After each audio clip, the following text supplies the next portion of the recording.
Hi, my name is Raven and I'm from Texas. Please like and subscribe. When I was born, my parents were delighted with my lovely black hair. She's our little raven-haired beauty. That's what we should call her, Raven. My twin sister Megan was born minutes later with blonde hair just like Dad's. No one ever believed we were twins because we did not look alike. In fact, we were complete opposites in every way. We had a farm and I loved our simple life and I never complained a day.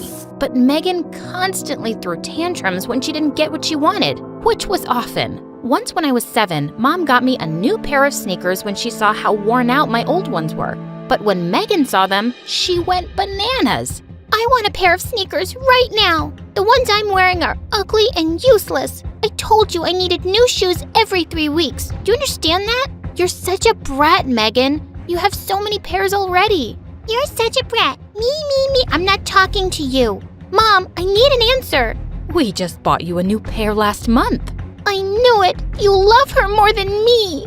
She threw such a fit that Mom got her an expensive pair of shoes just to shut her up. Life at the farm was amazing, but we were always short of money. To help, Mom picked up a job as a seamstress in the city, and she was really good. Watching her work was magic to my eyes, and she agreed to train me too. I would finally be able to pitch in and help them get some extra money. By the time I was 16, I was so good at stitching that my parents got me my own sewing machine. Megan was so jealous. You won't get me the Gucci dress I wanted while you spoil her with expensive gifts? This is so unfair. Unlike you, I help Mom and Dad pay the bills, so either work or stop complaining. I hate my life. I deserve pretty things. One day, when I'm rich and famous, I will never come back. Seeing Mom's sad face, I felt awful. I had to do something that would make them both happy. I stayed up for 2 nights and made Megan an exact replica of the dress she wanted. It was perfect. When Megan saw it, she had no clue it was a fake. Oh, Mom, I love you. A week later, Dad announced that we were shifting to Houston. We had to sell the farm because of money issues and join his brother's business instead. I loved my life here and I hated the idea of moving, but Megan couldn't get out of there fast enough. Dad's brother was a rich businessman who lived in a huge house with his daughter Sasha. We met her on the first day at school and she seemed to be insanely popular. But to my surprise, everyone kept looking at me on my first day. I didn't know why, until several people came up to me and told me how pretty I was and how much they loved my black hair. Sasha was not happy. She came and slammed her locker shut next to mine, glaring at me. A word of advice? Don't let this attention get to your head. I'm the queen bee here. Good to know. I have to get to class now. I turned around and left, but a few steps later, Megan stopped me. What do you think you're doing?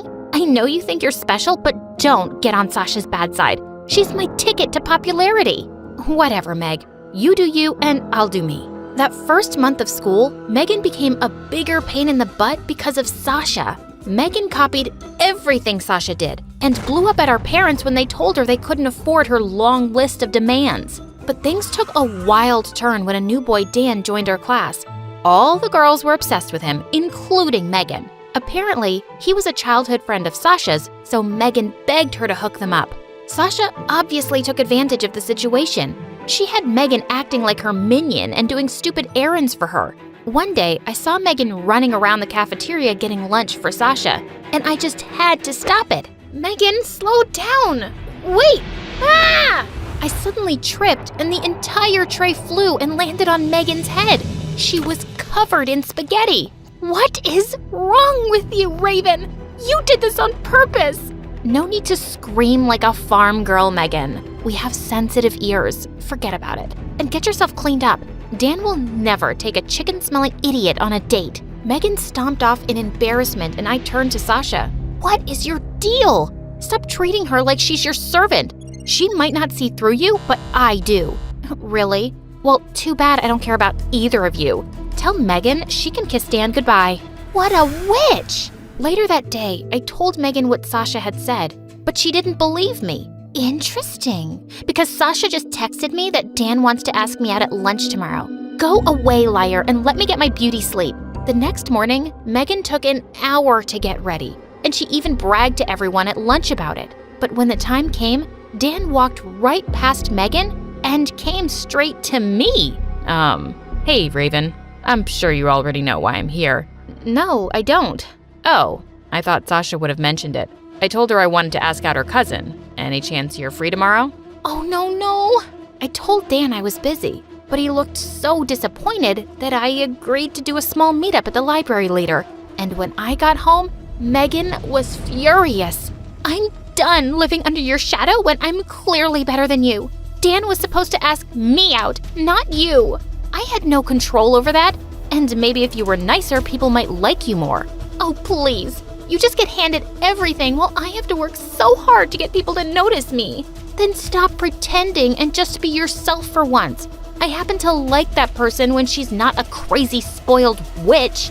Megan gasped and ran to her room sobbing. I felt so bad for what I said, but I couldn't take this anymore. I met Dan the next day at the library and learned that we had one thing in common: our love of fashion. His mom owned a huge fashion house, and he knew everything there was to know about clothes. We decided to be friends, and I invited him to our birthday party. Maybe if he got to know Megan, he'd see how great she was. It was supposed to be a small party, but that evening, the doorbell just kept ringing. Soon, over 100 people were crammed into our small apartment, and I overheard some girls saying that Megan had invited the entire school. She wore the dress I'd made for her and bragged to everyone about how expensive it was. But she had no idea that it was a fake. OMG. Do you expect me to believe that this is genuine Gucci? Please. I turned around to see Sasha laughing at Megan. Of course it is. My mom bought it for me herself. Oh, sweetheart. I can smell a fake Gucci from a mile away. And this one stinks.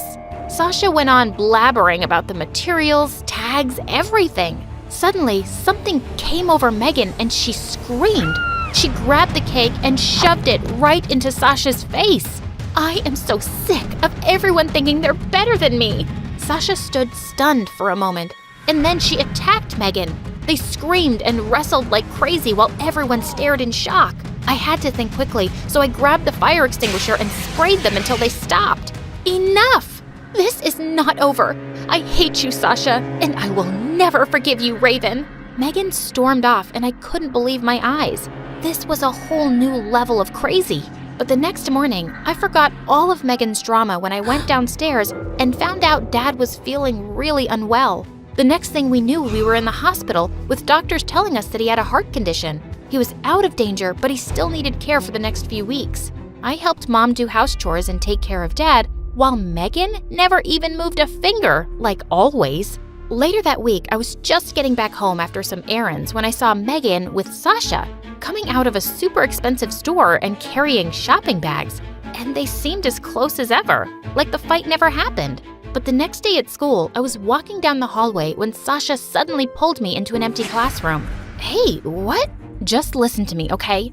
I'm worried about Megan. She's been really weird lately. Yesterday at the mall, we almost got busted because Megan stole an expensive top and threw a huge tantrum when she got caught. I had to pay for it. And she's been saying some really crazy things too. And why should I believe anything you say? All you've done is make things worse between me and Megan. Look, I know things that may shock you. Like that big scar on your stomach, I know about it. I was surprised Megan had mentioned it. It was a scar I got when I fell off my bicycle once as a kid. Okay. So Megan told you about it. Big deal. It was a dumb accident from when I was 7. That's not what she told me. It wasn't an accident.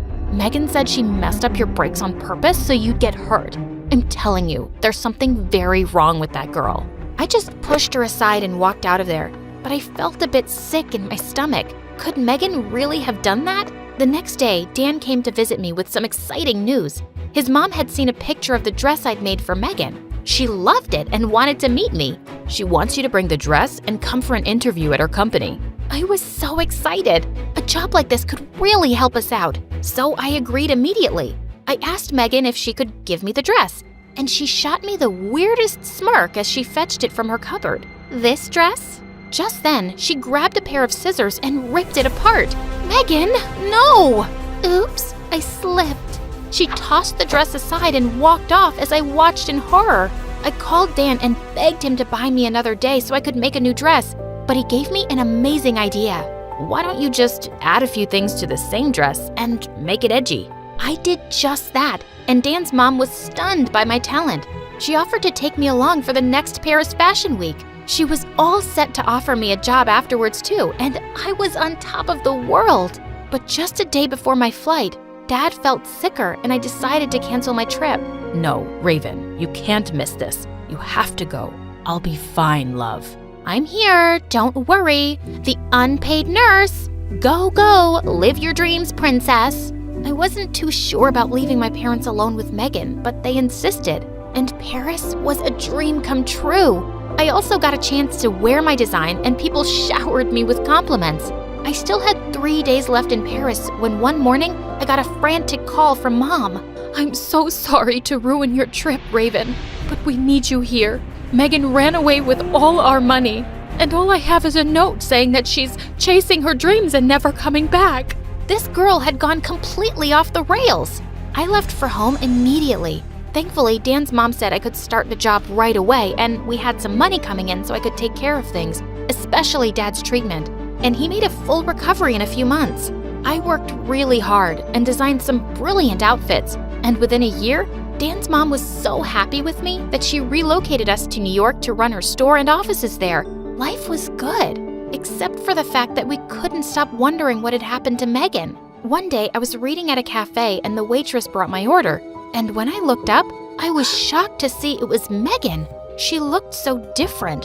Her hair was all messy and she'd lost weight. She stared back at me in shock.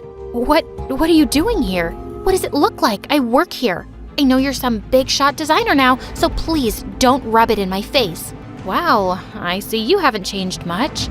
That's all you have to say to me? Typical. What else should I say, Megan? You're meeting me after so long and you don't feel a tiny bit of shame for hurting your sister, for robbing our parents, for breaking their hearts? You're still just as awful as ever.